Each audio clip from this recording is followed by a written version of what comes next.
저희한테는 빛이 정말 중요했어요. 그래서 낮에도 그렇고, 낮은 특히나 그렇고, 그래서 조명을 사실 많이 안 했고, 언제 빛이 어떻게 뜨고 지는지, 어디쯤 와 있는지, 그걸 되게 중요하게 생각하면서 촬영을 했고, 그 프리 때 촬영 감독님이랑 그 현철 감독님이 이 현철 감독님이 이게 꿈처럼 보였으면 좋겠다 이런 이제 생각들과 여러 이제 영화를 어떻게 담을 거냐에 대한 얘기를 하면서 그때 촬영 감독님이 그 모사에 한국에 2개밖에 없는 빈티지 렌즈를 초이스를 하신 거예요. 그래서 영화 시작부터 끝까지 그 필터, 그 렌즈를 장착을 하고 사실 촬영을 했고 그 렌즈의 어떤 초이스의 기준도 빛이었던 것 같아요. 얼마나 이 빛을 생생하게 담아낼 거냐. 예.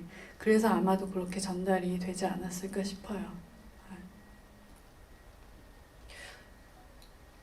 근데 그 어제 얼마 전에 또 추모가 있었는데 아무래도 실화 소재를 하다 보면 좀 여러 가지 좀 신경 쓰이는 부분들이 있었을 것 같아요. 그래서 좀 뭐 기존에 이제 영화 준비하기 전에나 아니면 또 촬영하면서 아니면 편집하면서 좀 특별히 좀 신경 썼던 부분들 그런 것도 궁금합니다.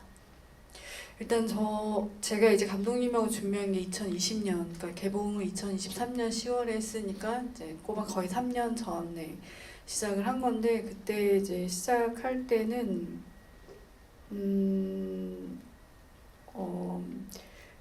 그 직접 세월호 가족들이나 뭐 이런 걸 취재하진 않으셨어요. 그래서 가급적 이게 이제 세월호에 대한 이야기는 하나 어떤 현실에서 가져오진 않는 다 가상의 사실 이야기였었던 거고 이제 그럼에도 불구하고 이제 몇 개 이제 갖고 온 것들이 있지만 그러니까 예를 들어서 노래방 씬에 보신 분 아시겠지만 노래방에서 이제 세미가 하은을 생각하며 불렀던 노래가 이제 체념인데 그 노래가 이제 그 희생자인 예진의 18번 곡이었고 뭐 그런 걸 제외하고서는 대부분 다 이제 가상의 스토리인데 이것들을 이제 개발하는 과정에서 감독님하고 주되게 얘기했었던 건 이 영화를 보는 첫 번째 관객은 세월호 가족들이 될 거다.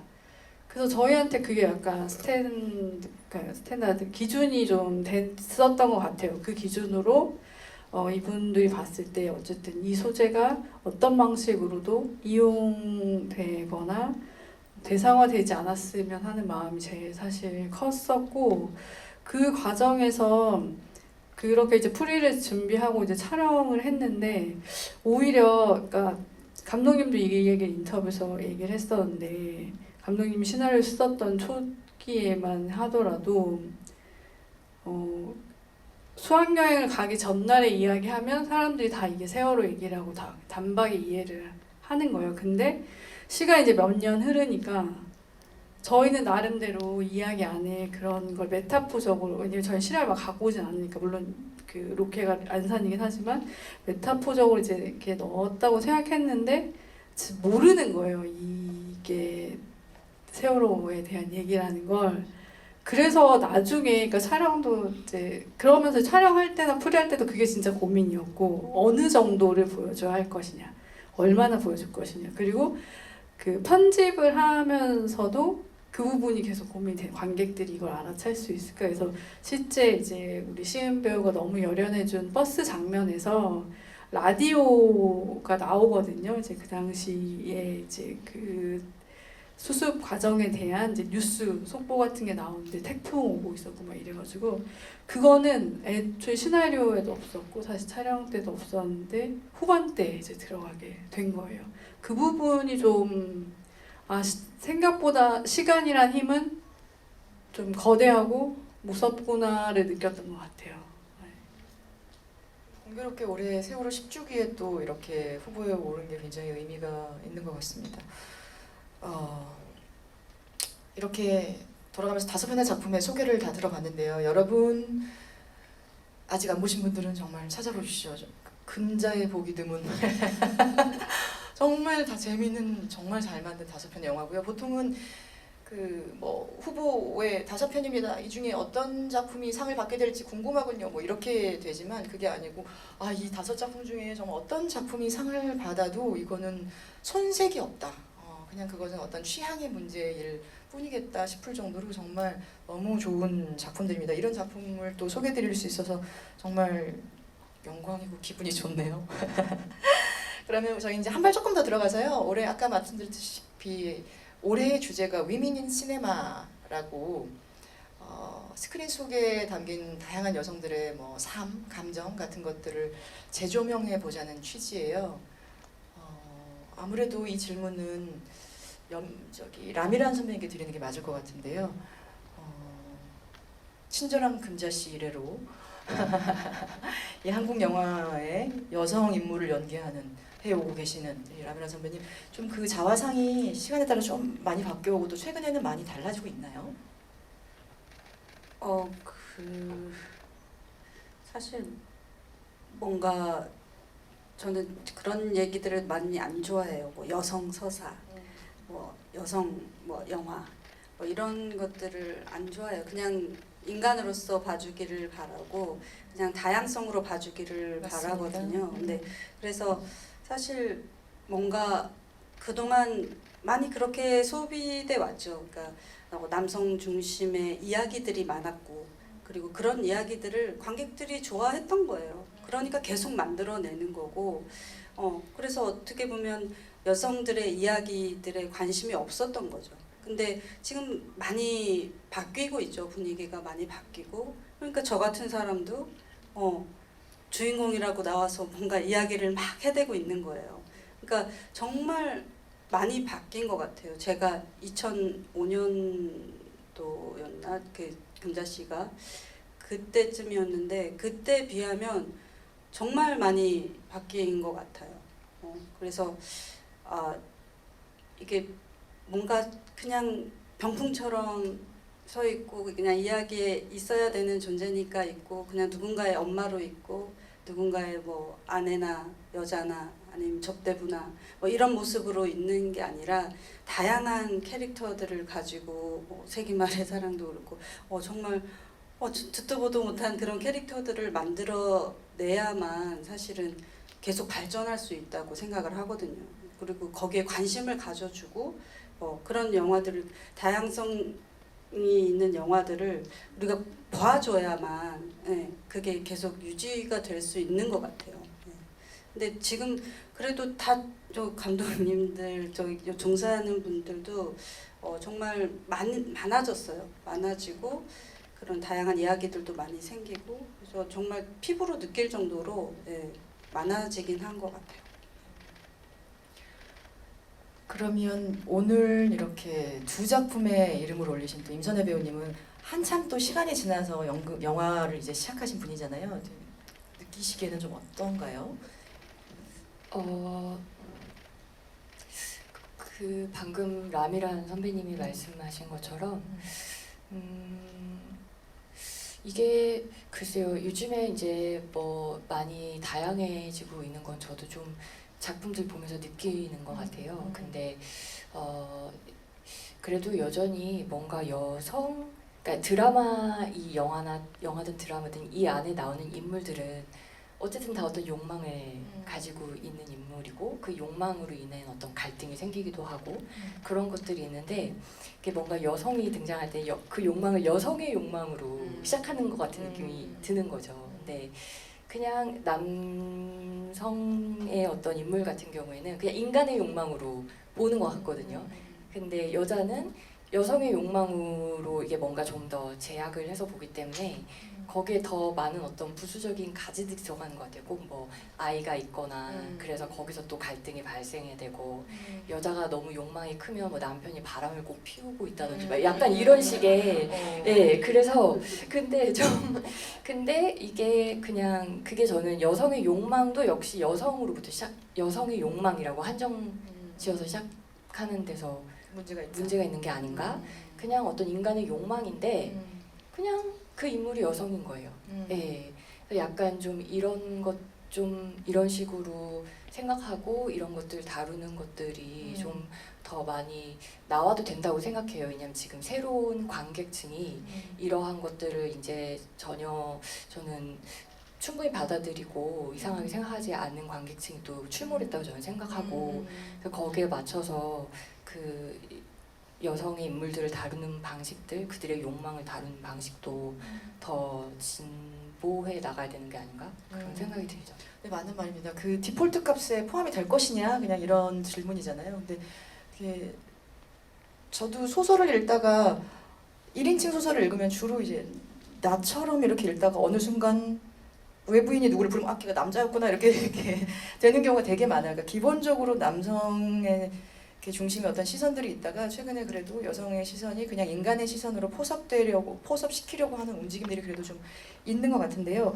근데 그러려면 사실은 아까 라미란 선배님께서 최근에는 그래도 숫자가 많아졌다고 말씀하신 것처럼 그 디폴트 값에 포함되는 사람들이 현장에 많이 있어야 된다고 생각하거든요. 여성 창작진, 여성 제작진이 많이 있으면 그냥 그 사람이 하는 말이 여성의 말이 아니라 인간의 말로 이제 들릴 수 있잖아요. 그래서 절대적인 건 사실 숫자의 문제가 조금 있다고 생각을 하고 그런 면에서 그 지금 한국 여성 영화 인력들 이것도 이제 또 여성 영화 인력들하고 아직 카테고리를 지을 수밖에 없는 이 현실이 지금 어느 정도인지 한번 안보영 PD님, 임선혜 감독님 통해서 먼저 이야기를 들어볼까요?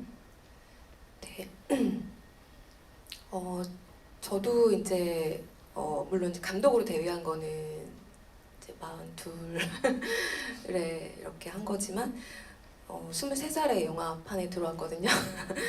그래서 올해 이제 뼈를 묻고 있었는데 근데 생각해보면 그때 당시에 제가 일종의 뭐 요즘 말로 롤모델 할 만한 감독님들이 많지가 않았어요. 그러니까 너무 멀리 있는 분들은 있었는데 근데 또 그분들이 작품을 계속 이어가지는 못했던 것 같고 그래서 되게 그 갭은 뭘까? 왜 여성 감독들의 출연은 많지 않고 또 작품 수가 이렇게 계속 연이어지지 못할까 그런 생각을 했었는데 이제 마침 이제 데뷔를 하고 나서 이제 보니까 그 감독님들의 문제는 아니었다는 거를 느꼈어요. 그러니까 항상 준비를 했고 근데 아직까지 시장에서 물론 이제 독립영화풀 안에서는 여성 감독들의 약진이 엄청나거든요.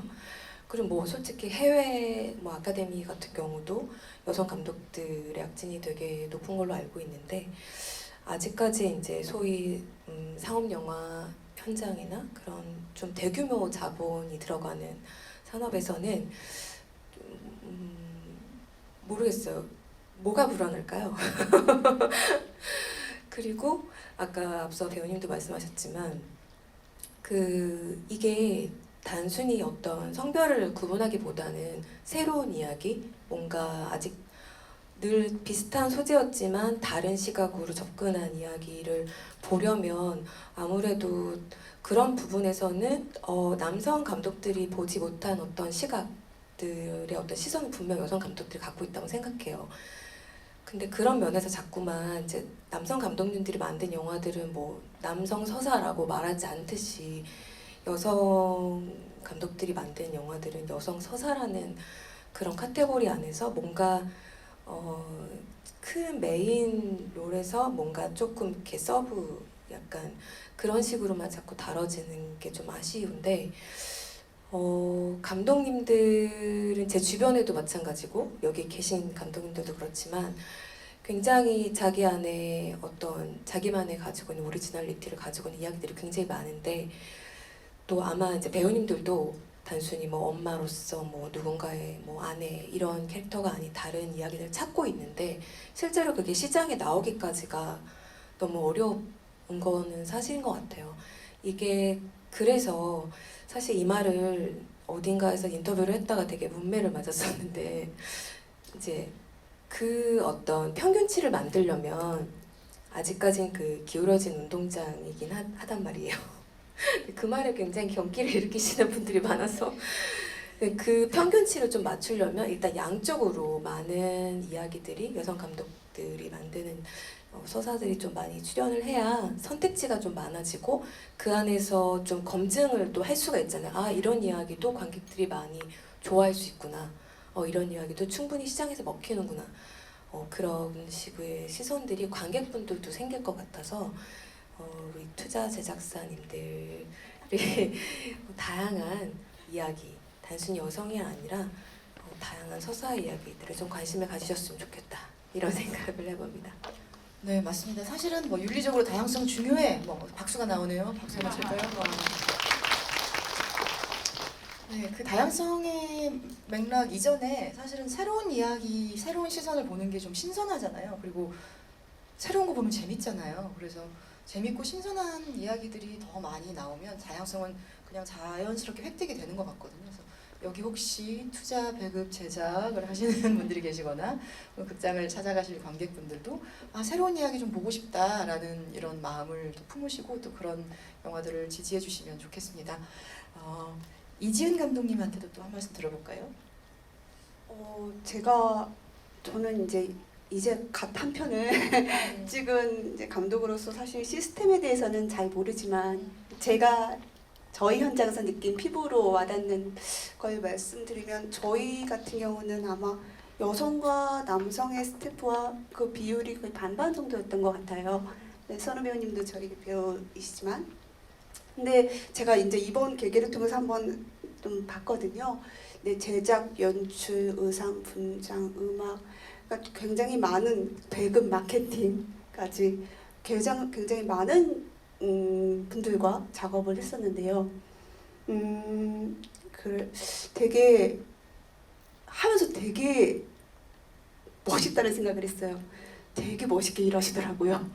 아주 같이 언젠가 한 번은 이제 배급하시는 분과 같이 저는 이제 식사를 하고 이분은 앞에서 노트북을 열심히 근데 그 모습을 보는데 너무 뭉클하고 존경스럽고 이 협력으로 영화는 만들어지는 거구나. 그래서 누군가에게 나도 그렇게 보일까?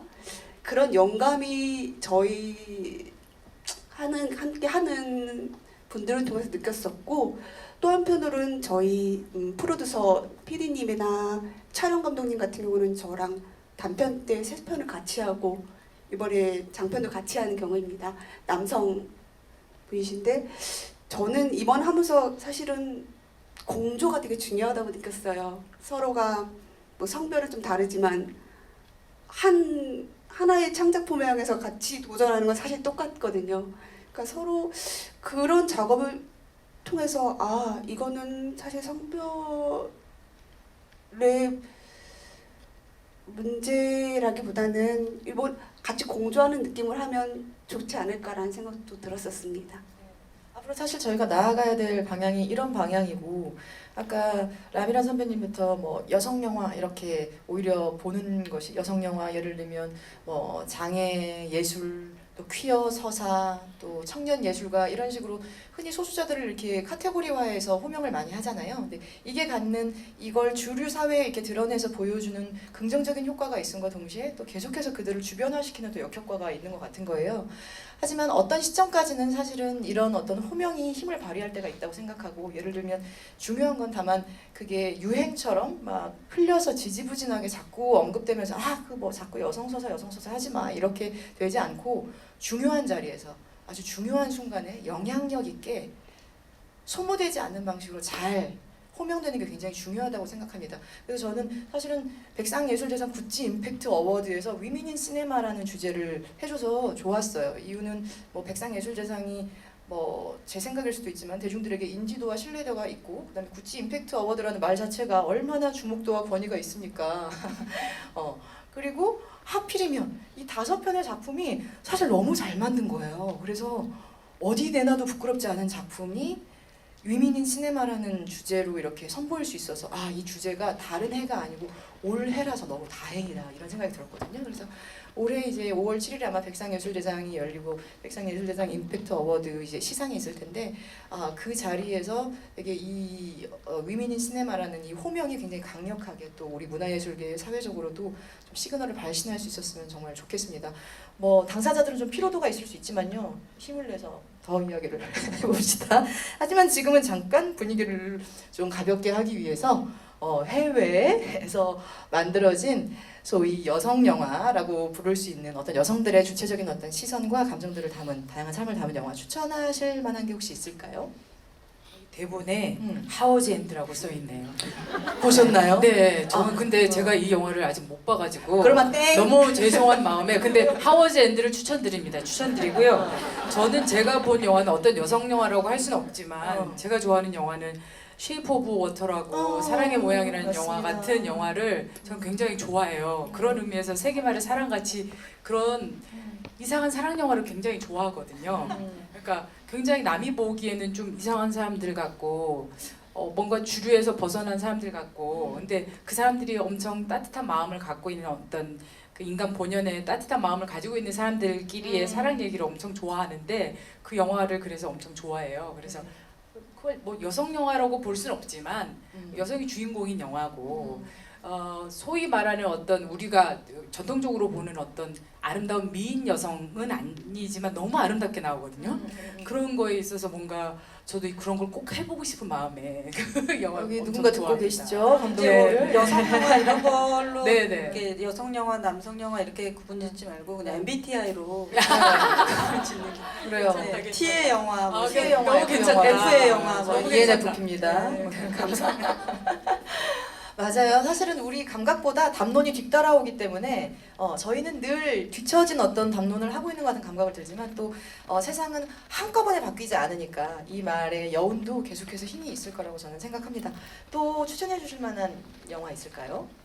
네, 저는 다행히 대본에는 없고 그래서 제가 고민을 해온 게 있는데 일단 이제 이야기를 하기에 앞서서 사실 저는 김신호 배우님이 해주셨던 이야기 중에 그러니까 그 임선희 감독님 그런 얘기 해주셨는데 그러니까 인간의 자리에 모두 그러니까 예를 들어 인간 여성이든 남성이든 혹은 뭐 그렇게 막 젠더를 딱 규정하는 것도 좀 이렇게 사실 더 고민을 해봐야 되는 영역이지만 장애인이든 성소수자든 그러니까 인간의 자리 디폴트 값으로 여러 다양한 이제 존재들이 와서 그걸 오는 걸 자연스럽게 받아들이면 사실 문제가 없는데 어쨌든 인간의 시선이라고 했을 때는 있고 이제 남성의 시선으로 많이 그려지기 때문에 그래서 저도 되게 놀라웠던 게 그러니까 저 스스로도 내 시선을 약간 여성의 시선이라고 생각해 왔구나라는 생각을 언제 했냐면 그 같이 이제 학교에서 작업하는 이제 친구가 그 친구가 다루는 주제는 너무 남성의 시선인 거예요. 그러니까 왜냐면 남성이 고유한 어떤 문화를 다루는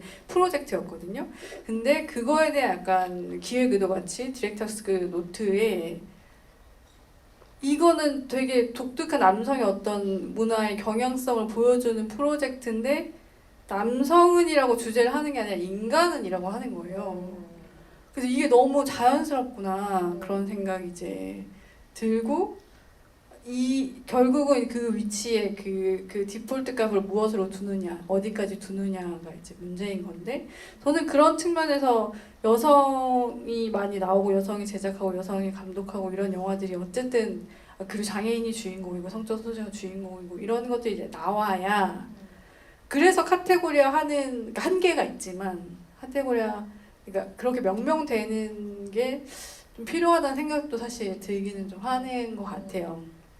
어쨌든 그 말씀 드리면서 이제 이렇게 약간 영화 추천을 받으면 사실 지금은 자주 보는 영화는 아닌데 그냥 이런 카테고리 추천이 뭐가 오면 항상 생각나는 영화는 스티븐 달드리 감독의 디아우스라는 영화인 것 같아요. 그러니까 디아우스 영화가 간략하게 얘기하면 1920년대 삶을 사는 여성, 50년대 삶을 사는 여성, 2000년대 삶을 사는 여성인데 이 여성들의 삶이 그 시대적 맥락 안에서 되게 정확한 위치에 있는 근데 이 여자들은 사실 인간으로 살고 싶은 거예요. 자기 욕망이 시대 욕망과 그러니까 화해하지 못하는 욕망을 갖고 있는 그래서 그걸 이제 어떻게 뚫고 나가는지에 대한 과정을 이제 교차 편집하면서 보여주는데 물론 지금 보면 장점도 명확하지만 또 한계도 되게 명확한 영화긴 해서 그 영화는 꼭 추천을 드리고 싶고 그 이야기도 사실 결국은 예전에 이거 어쨌든 저희가 빨리 끝나야 되는데 저희가 어쨌든 여성의 욕망을 얘기를 할 때 여성의 욕망이라고 하는 이유는 어쨌든 여성의 역할이 여전히 변하지 않고 사회적으로 따옴표 규정된 역할이 있기 때문에 사실 그런 카테고리는 아마 당분간 이렇게 근시일 내에 사라지진 않겠지만 어쨌든 그걸 뚫고 가는 이야기가 많아져야 된다고 생각해서 저는 세기말의 사랑에 임선우 배우님이 연기하신 정말 이렇게 따뜻하지만 되게 어떻게 보면 되게 싸가지 없는 그런 캐릭터여서 되게 반가웠고 명은이도 아니 이런 세상이 조그만 욕망 덩어리라니 자기가 하고 싶은 걸 다 하잖아요 끝내 이런 게 되게 놀라웠던 것 같아요. 네.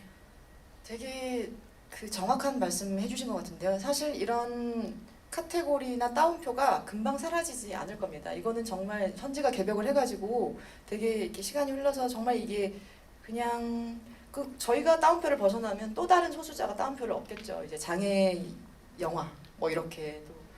그래서 어떻게 이 다양성이란 말이 정말 다 주류로 편입돼야 돼 이렇게 되지 않고 막 그냥 다양한 색깔, 다양한 주체들의 이야기들이 그 가치를 좀 인정받고 다 돈도 좀 되고 그래서 이게 영화도 좀 다 보고 두루두루 보통 뭐 그러면 재미가 그러면 관객이 안 들잖아요 뭐 이렇게 되잖아요. 그러니까 사실은 그걸 뚫고 가려면 이 따옴표가 없어지는 세상까지는 너무 먼 일입니다. 그렇지만 그걸 우리가 계속 뚫고 가려면 우리가 여기 앉아계신 관객분들을 포함한 우리 영화인들이 어떤 노력을 좀 기울여야 할까 이런 우리가 가질 수밖에 없는 취약성, 한계 같은 것을 어떤 시도를 해야 될까?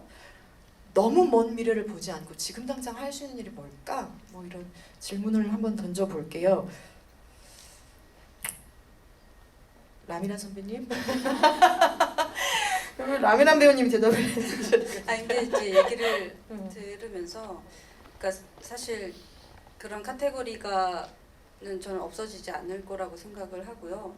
그리고 그거는 어떻게 보면 그러니까 이 세계를 살아가면서 계속 생겨날 것이고 그리고 우리는 어딘가의 카테고리에 또 속하게 되겠죠. 근데 그게 똑같아지고 모두가 인사이드로 들어올 수는 없는 것 같아요. 그리고 그렇기 때문에 그러니까 작은 영화들이라고 하죠. 우리가 자본이 적게 들어간 영화 아니면 뭐 독립 영화나 이런 것들도 사실은 계속 만들어져야 된단 말이에요.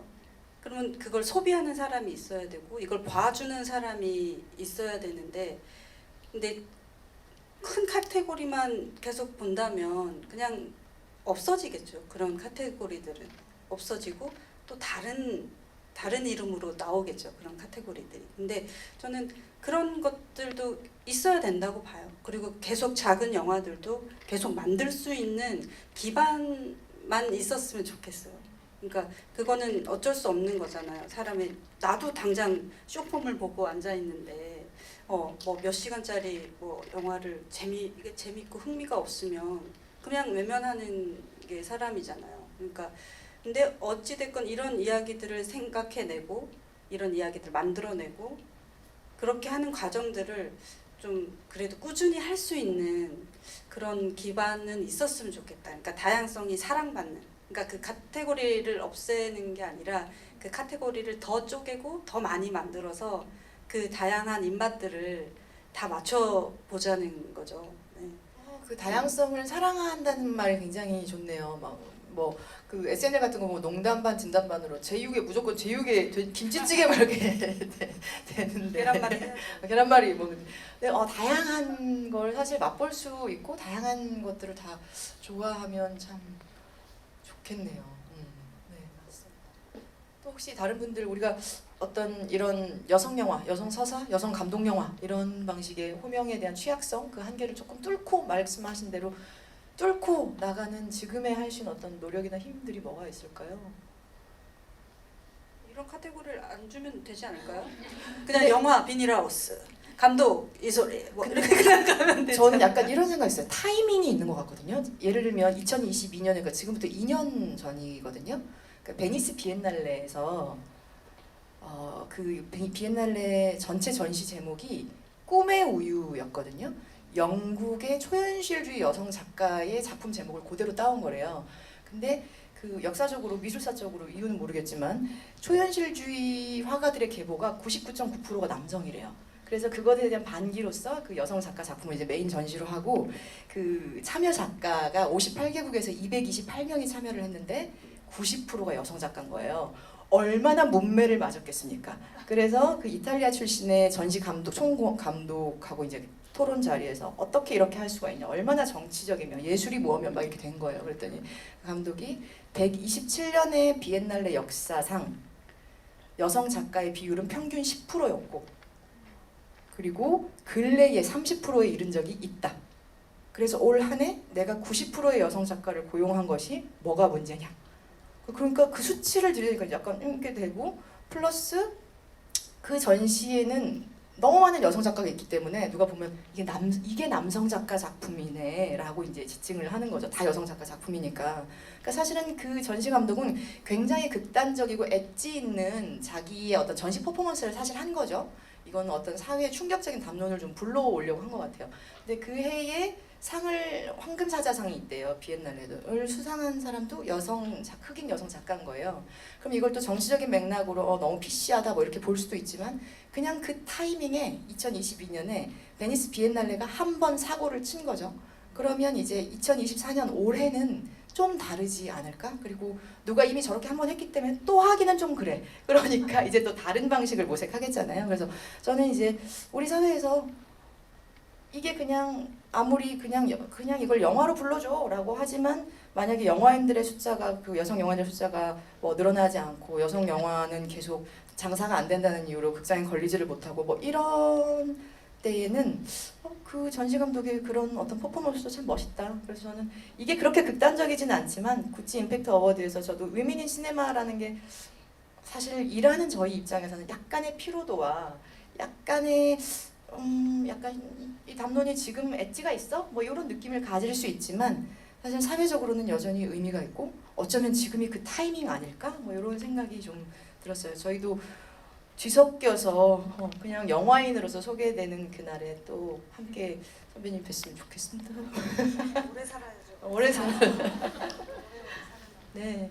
또 혹시 나누어 주실 말씀 있을까요? 뭐 정말 그 좋은 시간인 것 같아요. 우리가 여성 영화 이야기하자 뭐 이렇게 모여가지고 여성 영화 살려줘 최고야 뭐 이렇게 하는 시절이 지나간 것 같아요. 그리고 그런 마음을 사실은 먹은 적도 없고 그냥 이것도 역시 그 어떤 분류의 사고 방식이 만들어내는 그냥 이런 그 대화의 시스템일 텐데 이지은 감독님께서 공조하는 것이 되게 좋았다라고 말씀하신 것처럼 그 더 다양한 입맛의 공조들이 나오려면 지금 이 타이밍에 우리가 이 시대를 살면서 영화 만들고 있으니까 어떤 일들이 좀 바글바글 일어났으면 좋겠다 뭐 이런 마음으로 저희가 여기 모여 앉아 있는 게 아닌가 싶습니다.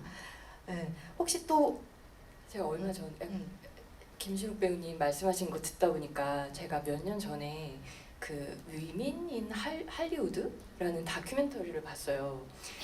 무슨 내용인지 모르고 봤는데 그 여자 배우분 이름이 지나 데이비스? 옛날에 막 롱키스 굿나잇 굉장히 유명하신 90년대 그 금발 미녀 여자 배우분이시거든요. 미국 배우인데 그 배우분이 거기 나오는 거예요. 그 다큐멘터리에. 근데 어떤 연구소인지 하여간에 그런 걸 하고 계세요. 그래서 아까 그 베니스 비엔날레에서 그 수치로 얘기를 하니까 사람들이 말을 못했다고 했잖아요. 말은 했겠죠 뭐. 네, 말을 했겠죠. 하지만 힘이 있었잖아요. 근데 그 지나 데이비스라는 그 여자분이 지금은 이제 그 통계를 실제로 내는 거예요. 그 한 해에 만들어지는 영화 중에서 뭐 예를 들어서 여자가 정말 뭐 백델 테스트처럼 이름으로 불리고 그런 다양한 어떤 카테고리로 해서 그걸 통계로 만들어서 미국은 또 로비의 나라잖아요. 그러니까 그걸 가지고 실제로 법안이나 아니면은 어떤 그 권리를 보호하거나 아니면 뭐 실제로 더 많은 창작물들이 좀 더 공평하게 만들어질 수 있는 그런 것들을 이제 하는 거죠. 그래서 거기서도 하는 말이 이걸 그냥 우리가 해달라고 하면은 그쪽에서 그냥 알았다라고 하지 그게 힘이 없는데, 근데 실제로 통계로 이걸 제시를 하면, 수치로 제시를 하면 상대방이 이거를 납득할 수밖에 없는 어떤 근거 자료가 되니까요. 그래서 실제 그런 일들을, 굉장히 실질적인 일들을 하고 있는 걸 보고 되게 인상 깊었거든요. 그래서 어쩌면 우리도 약간 그런 종류의 실질적인 것들이 좀 또 필요하지 않나? 라는 생각도 들었고, 어떻게 생각하세요, 선배님?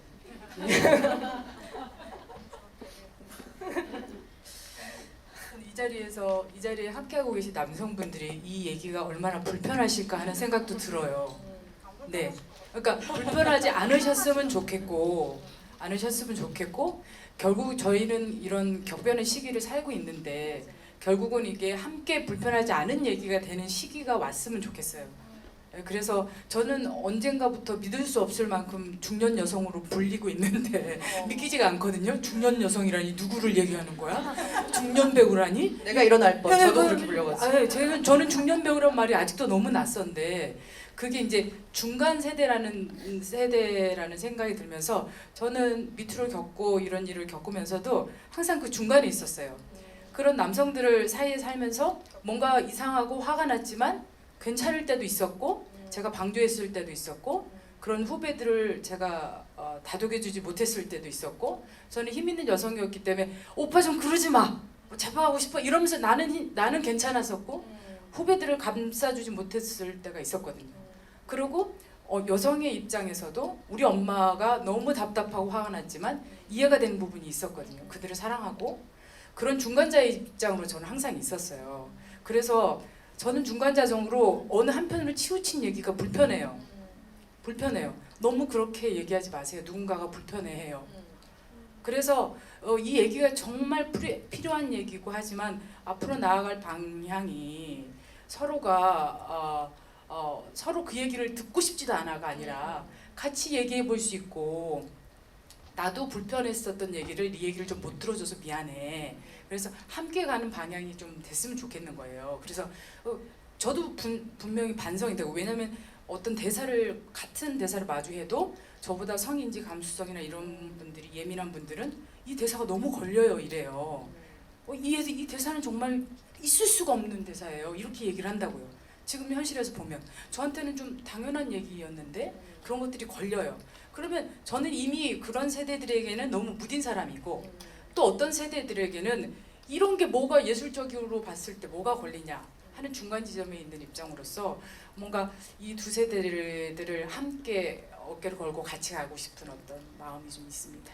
네. 너무 좋은 말씀이십니다. 박수 한번 드릴까요?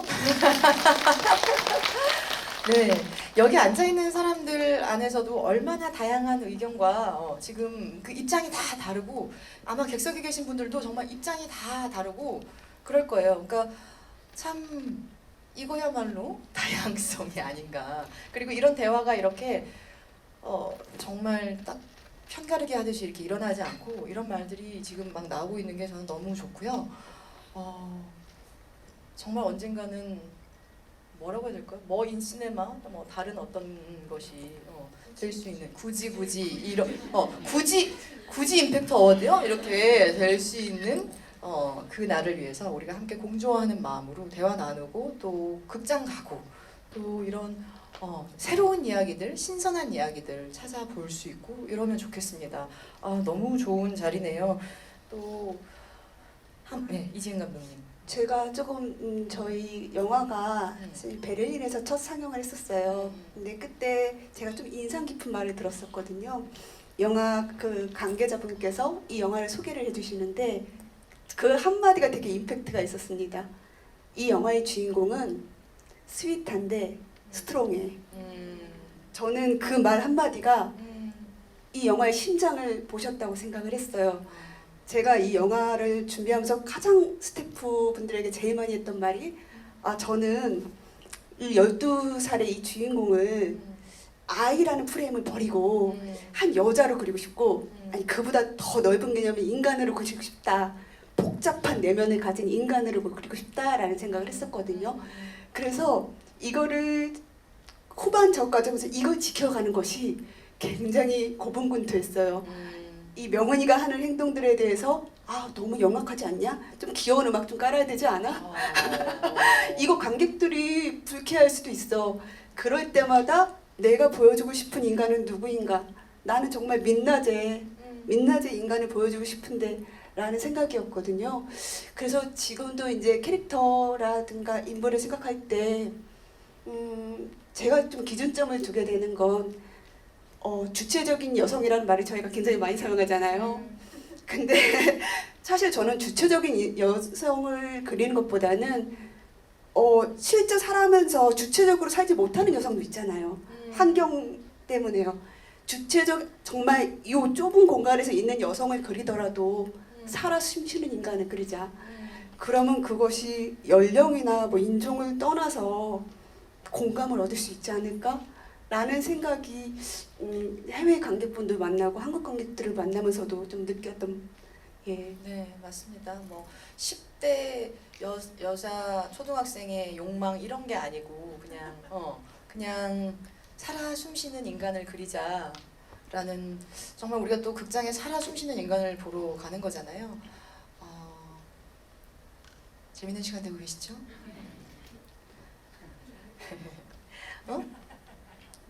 네. 저희가 벌써 오래 이야기를 나눠서 한 10분 정도 후에 이제 마무리를 하게 돼요. 그래서 객석에 계신 분들이 저희에게 주신 질문을 몇 가지 나눠보고 답을 좀 듣고 하는 시간으로 마무리를 하면 좋겠습니다. 아주 라이트한 질문부터 해볼게요. 시은 배우님 팬입니다. 다음 소희와 너와 나 모두 학생 역할로 열연하셨는데 혹시 다른 역할 하고 싶으신 게 있으신가요? 아직 해보지 못한 것들이 너무 많아서 정말 다양한 걸 해보고 싶은데요. 일단은 정말 멋있는 것도 해보고 싶고요. 그냥 평범한 그냥 사람 사는 이야기도 해보고 싶고, 좋은 작품이 있으면은 더 재밌는 것들도 많이 해보고 싶습니다. 답이 되셨나요? 또 가벼운 질문으로 제가 이어가 보겠습니다. 시민 덕희 묻고 싶어요. 누가 덕희에게 더 나쁜 사람일까요? 보이스피싱 사기로 돈을 뺏어간 범죄 조직 대 피해를 거들떠도 안 보다가 덕희한테 검고 공로도 돌리지 않는 경찰 조직.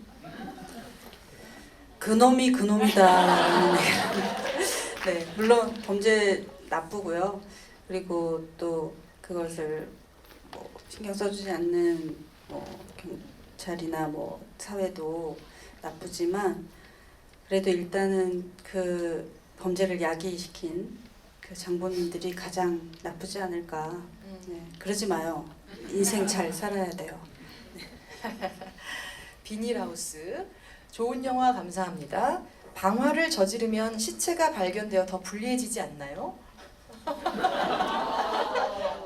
조금 어려운 질문입니다.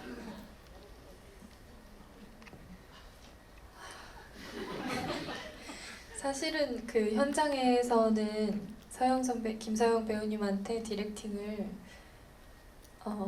엄마라는 소리가 들려서 뒤돌아보면 아들이 서 있다고 생각하는 얼굴이었으면 좋겠다라는 디렉팅을 했었고, 그래서 이 영화의 엔딩은 관객분들이 완성을 하셨으면 좋겠다라는 생각이어서 질문 주신 분은 일단 사망했을 거라고 생각을 하시는 것 같은데, 네, 그러면은 이제 쉽지 않은 문정의 앞날이 기다리고 있겠지만, 어쨌든 좀 잔인하지만 짐을 덜어버리면 홀가분해질까라는 질문을 좀 했던 것 같습니다. 그 엔딩에서.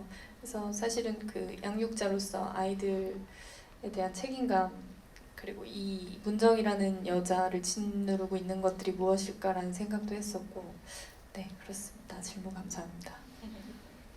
여성 원톱에 대한 질문인데요. 여기 여성 원톱 해본 사람이 라미란 선배님밖에 안 계시니까 제가 여성 원톱으로 주연으로 캐스팅이 되면 부담스럽기도 하시나요?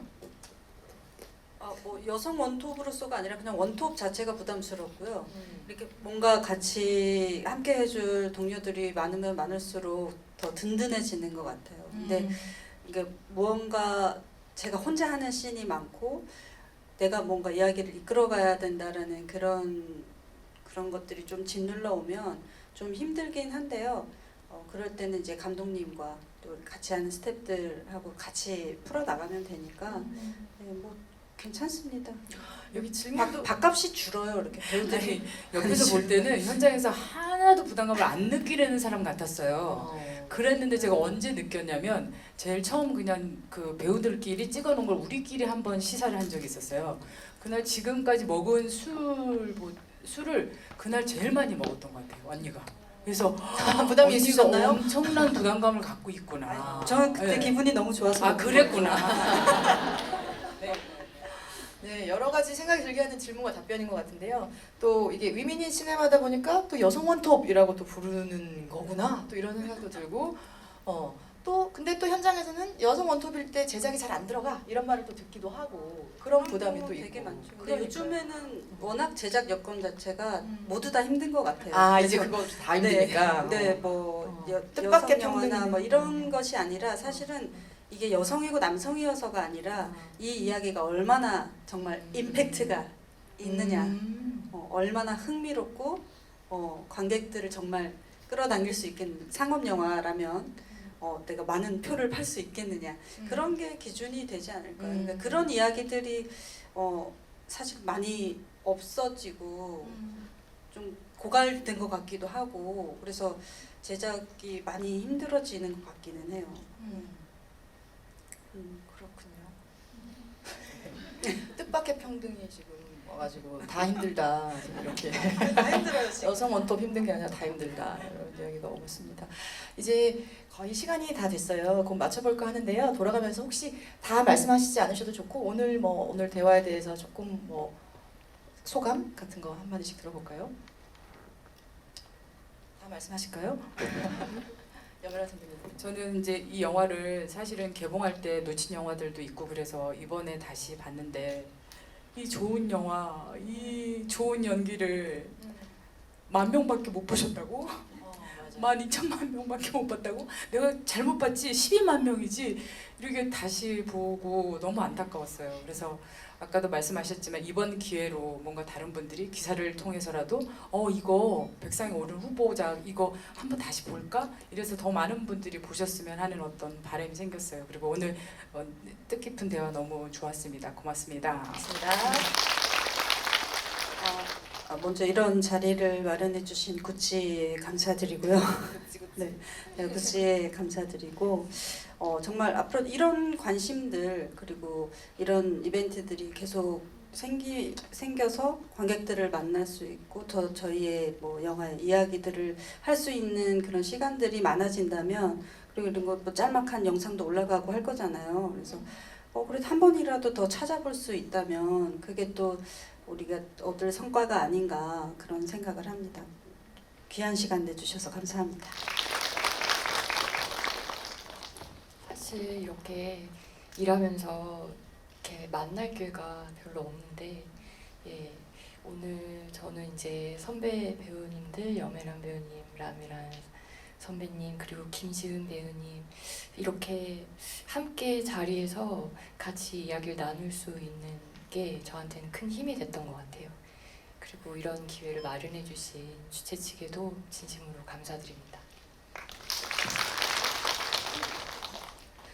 네, 저도 사실 아까 여메란 선배님의 말씀이 굉장히 진심이었거든요. 저 이동하는데 영화 이제 보셨다고 하시면서 같은 날 시민덕기랑 개봉을 했었던 거예요. 그래서 근데 제 영화의 스코어를 염려해 주신 거예요.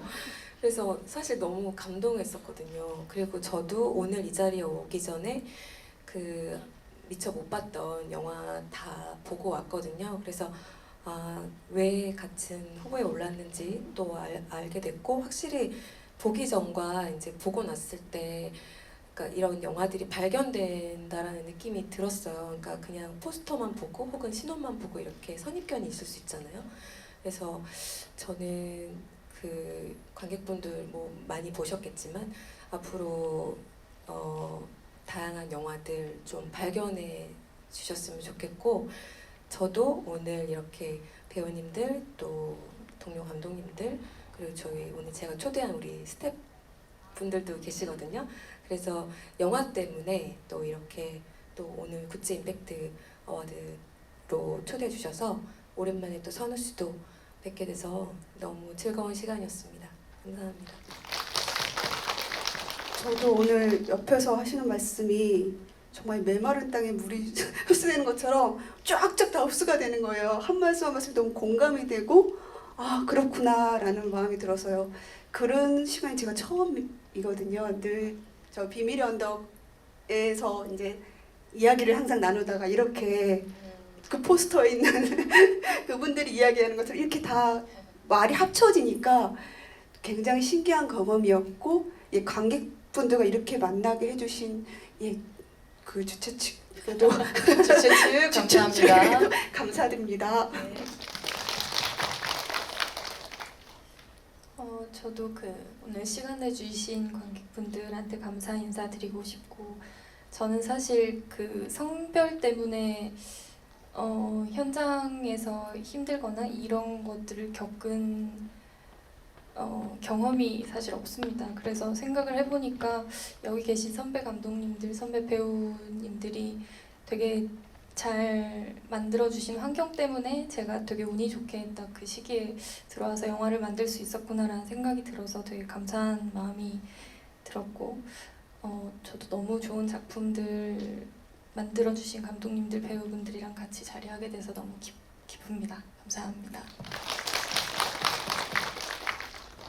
그 원래 이제 시스템에 대한 이제 얘기를 할 때 사전에 고민을 했었던 건 사실 관객분들한테 바랄 건 없다. 왜냐하면 관객분들은 저는 좀 충분히 변화하고 있다는 생각이 되게 많이 들거든요. 그거는 여실히 박스오피스에서 드러난다고 생각해요. 이전의 방식으로 제작된 상업 영화들이 이제 줄줄이, 그러니까 그게 뭐 잘됐다 이런 게 아니라 그 변화를 보여주는 지표라고 생각하는데, 근데 사실 오늘 같은 행사에 신청을 해서 보러 와주시고 그리고 이 영화들을 보신 분들이면 사실 이분들은 이미 너무 최전선에서 어떤 다양성의 가치를 몸소 이렇게 더할 나위 없이 하신 분들이란 생각이 들어가지고 사실은 더 부탁드리고 막 이럴 건 아닌데, 저는 산업이 생각보다 선배님도 그런 얘기 하셨는데 산업이 생각보다 되게 뒤늦게 움직인다고 생각해요. 그러니까 이런 투자사라든지 이제 큰 이제 배급사라든지,